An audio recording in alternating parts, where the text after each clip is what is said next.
হযরত আলী ছোট্ট মানুষ, আল্লাহু আকবার বড় একটা লাফ দিয়ে ডান হাতের কবজি দিয়ে ওই কাফেরকে একটা জোরে আঘাত করলেন, কাফের জমিনে পড়ে গেল। অবাক হয়ে আছেন লক্ষ লক্ষ কাফির।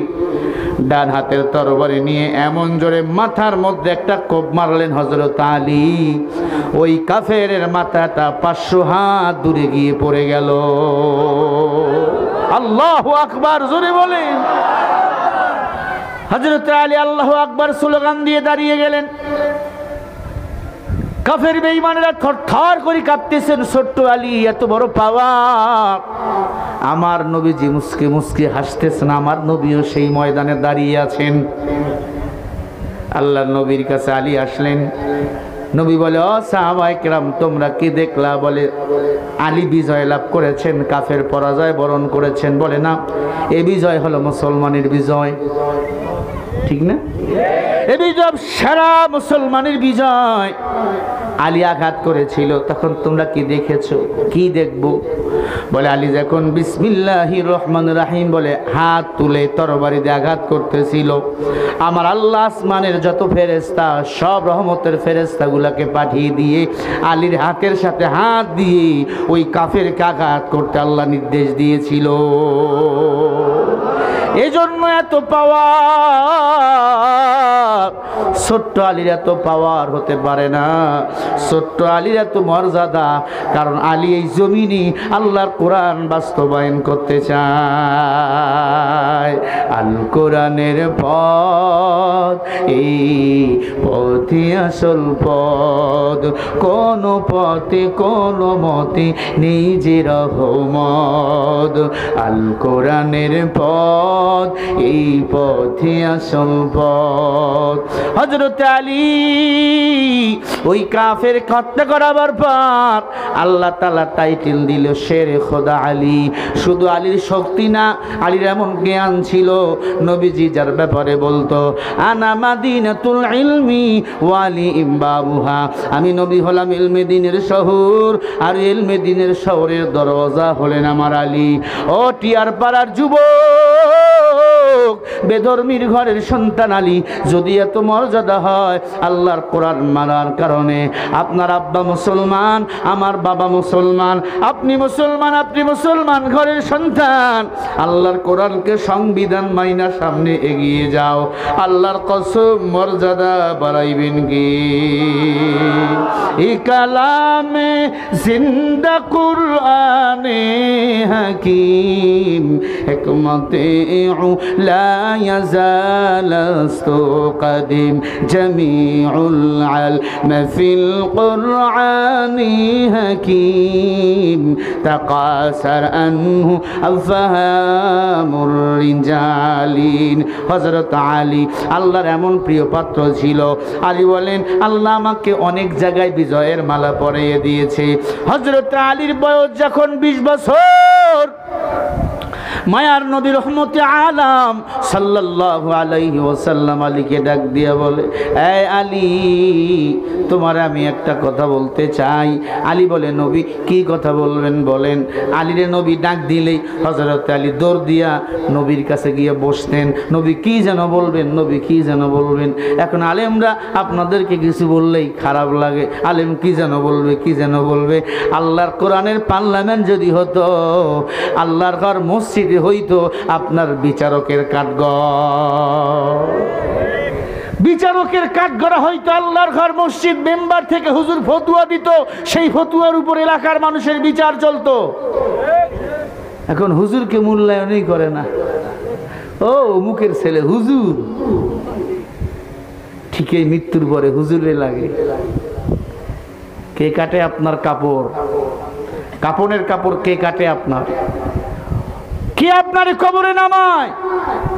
কে উজুর পানি বানাইয়া দেয়, গোসলের পানি মৃত্যুর পরে কে বানাইয়া দেয়? ভাই, কে বানাইয়া দেয়? ওই আওয়ামী লীগের পাতি নেতা। ভাইরা আমার, কেন আলেমদের ভুরি আঙ্গুল দেখো? আমার নবী নিজে ইলমওয়ালাকে সম্মান করেছেন। আল্লাহর নবী ডাক দিয়ে বলে, আলী, আলী রে, তোমার আমি একটা কথা বলতে চাই রে আলী। কি নবী বলেন? বলে, আমার যে ছোট মা আছে নাম হলো ফাতেমা, আলী রে আমি ফাতেমার সাথে তোমার বিবাহ দিতে চাই, তুমি কি বলতে চাও বলো। আলী বলে, আলহামদুলিল্লাহ নবী, আমার কোনো আপত্তি নাই। আলহামদুলিল্লাহ নবী, আমার কোনো আপত্তি নাই। আলীও মনে মনে ফাতেমার জন্য অপেক্ষা করতেছিল, কারণ পৃথিবীর সমস্ত নারীদের সর্দারিনী, জান্নাতের নারীদের সর্দারিনী হলো ফাতেমা। এমন সুন্দরী ছিল, আমার নবী যদি পূর্ণিমার চাঁদ হইতো, ওই পূর্ণিমার চাঁদের টুকরা ছিল খাতুনে জান্নাত ফাতেমা। সুবহানাল্লাহ। ও টিয়ার পাড়ার যুবকেরা, তোমার চরিত্র যদি সুন্দর হয়, তোমার স্ত্রীর চরিত্র সুন্দর হবে। নিজে ভাউয়া ব্যাং হইয়া আল্লাহওয়ালা মাইয়া যদি চাও, এটা সম্ভব না। নিজে যদি ভালো হও, স্ত্রী ভালো হবে। হযরত আলীর চরিত্র এত সুন্দর ছিল, কোন নারীর দিক তাকাইলে ইস্তিগফার পড়তো, জিনাল আইনিন নাজাত। বেগানা নারীর দিক তাকা কবিরা গুনাহ, হারাম। আলী চোখ নিচের দিকে করতো। আল্লাহ বলেন, কুল্লিল মুমিনিনা ইয়াগুদ্দু মিন আবসারিহিম ওয়া ইয়াহফাজুনা ফুরুজাহুম। এই মুমিন, তোমার চক্ষুকে তোমরা হেফাজত করো বেগানা নারী থেকে। আর এখনকার যুবকেরা মোবাইলে যা যা দেখে, আল্লাহ জানে, আল্লাহ জানে। গোপন গুনার কারণে এখন যুবকদের চেহারার নূর নষ্ট হয়ে যাইতেছে, ঠিক কিনা? সারা রাত দেখে, মোবাইল দেখে সারা রাত, ফজরের আগে ডাটা বন্ধ করে আর পরে ঘুমায়। আব্বা কয়, ওঠ ফজর পড়বি, মা কয় ডাকিও না, সারা রাত ছেলে পড়ছে, পড়ে নাই, কিছু করছি, কথা কয় না। ডিজিটাল বাংলাদেশ, ডিজিটাল সমাবেশ, ডিজিটাল আশার বাণী, ডিজিটাল করুণা, সবই তো বাহানা। এই গজল বলেই তো গত বছর জামলা। এই ডিজিটালের ছোঁয়ায় ফইয়া আমগো অবস্থা খারাপ। যুবক, তোর পা ধরি, আমিও তো যুবক। তুমি আমার চেয়ে বেশি রাত জাগো না, তুমি গোপন গুনাহ করো, আমি গোপন গুনাহ করি না। এই যে শুরু করছি সেপ্টেম্বর থেকে এপ্রিল মে পর্যন্ত চলবে আমাদের প্রতি নাইট 1টা 2টা, কোনোদিন দিন রাত 3টা। এত ভালোবাসা দিনের জন্য, এত কষ্ট করি, এরপর আল্লাহ চেহারাটাকে সুন্দর করে। মানুষ কালো হতে পারে, ফর্সা হতে পারে, কালো মানুষেরও চেহারা একটা নূর আছে না নাই? যখন যুবকের রাতের বেলা বেশি জাগনা করে, বেশি গোপন গুনাহ করে, তখন চেহারার নূর নষ্ট হয়ে যায়। হাতে ধরি বলে, যুবক, তোমার মতো আমি শরীফুল যুবক। আমি দাড়ি কাটি নাই, পাগড়ি ফালাই নাই, টুপি ফালাই নাই। টুপি মাথায় দেওয়ার কারণে মাথাটা গরম হয় নাই। সব সময় চেষ্টা করি মাথায় টুপিটা রাখার, কারণ ঘুমের ঘরেও যদি মরণ হয়, আজরাইল আইয়া যদি দেখে বান্দার মাথায় টুপি, এটা নবীর সুন্নতের আমল, নিশ্চয় নবীর একজন আশিক ছিল। এখন তোমার আমার কপাল এত খারাপ, মাহফিলে আসছি মাথায় টুপি নাই। হ্যাঁ, যাত্রার প্যান্ডেলে গেলে মাথায় টুপি দিতে পারবা? ও যুবক, সেখানে তুমি যাবা কেন? সাবধান, এতটুকু অনুরোধ করে যাই, এরপরে যত মাহফিলে যাবেন মাথায় টুপিটা রাখার চেষ্টা করবেন। বলি ইনশাআল্লাহ। হযরত আলীকে নবী ডাক দিয়ে বলে, আলী রে, ও আলী, আমি আমার মেয়ে ফাতেমা তোমার সাথে বিবাহ দিতে চাই। আলী বলে, আলহামদুলিল্লাহ, আমি রাজি। আল্লাহর নবী বলে, আলী দোয়া কর। ফাতেমার কাছে আমি পারমিশন নিতে গেলাম, কারণ মাইয়া যদি বিবাহে রাজি না থাকে তখন গলায় দড়ি দেয়, কথা বলে না? আল্লাহর নবী চলে গেল ফাতেমার কাছে, ডাক দিয়ে বলে, আম্মা জান কেমন আছেন? আলহামদুলিল্লাহ। আগে সালাম বিনিময় করলেন। আম্মা জান, আমি আজকে একটা এমন ছেলের বিবাহের প্রস্তাব নিয়ে আসছি, ছেলেটা গরিব, থাকার জায়গা নাই, ঘর নাই, বাড়ি নাই। আমি নবীর বাড়িতে রান্না হলে খায়, না হলে খায় না। নাম হলো তার শেরে খোদা আলী। আল্লাহ পাক যাকে বাঘ উপাধি দিয়েছেন, সিংহ পুরুষ। আল্লাহু আকবার বলে। ও মা, আমি নবী হলাম এলমে দ্বীনের শহর, আর এলমে দ্বীনের শহরের দরওয়াজা হলেন আমার আলী। মারে এ পর্যন্ত 120টা যুদ্ধের ময়দানে সেনাপতির দায়িত্ব পালন করেছে। সব যুদ্ধের ময়দানে আলী বিজয় লাভ করেছে। মা, আমি কোন রাজার ছেলের বিবাহের প্রস্তাব নিয়ে আজকে আসি না, একটা গরিব সাহাবার বিবাহের প্রস্তাব নিয়ে আসছি। মা, এই সাহাবাই দুনিয়াতে জান্নাতের টিকিট পেয়েছেন। সুবহানাল্লাহ বললেন না? আশারায়ে মুবাশশারা 10 জন সাহাবা দুনিয়াতে জান্নাতের টিকিট পেয়েছেন। আলীর সিরিয়াল কয় নম্বরে বলেন?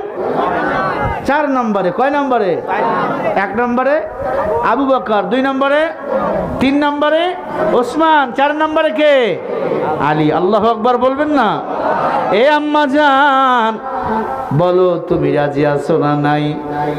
ফাতেমা বুদ্ধিমতী নারী ছিল, চোখের পানি ছেড়ে কান্দে আর মনে মনে বলে, আব্বা এতদিন তো আমি আলীর কথাটার অপেক্ষায় ছিলাম।